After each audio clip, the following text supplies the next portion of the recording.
We'll guide you through how to create dynamic pages on Wix, making your website more interactive and personalized. If you find this helpful, consider subscribing and liking the video. First, open up your Wix editor on your desktop and head over to the left-hand side where you'll find the Content Manager icon. Click on it to get started.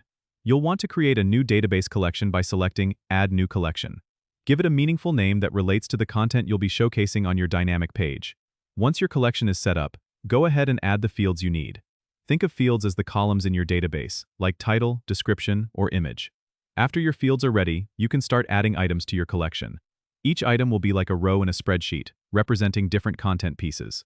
Next, you'll want to create the dynamic page itself. Go back to the editor and click on the Pages menu. Choose Add Page and then select Dynamic Pages. You'll need to link this new dynamic page to your database collection, so pick the collection you just created. Wix will automatically generate a dynamic list page and a dynamic item page for you.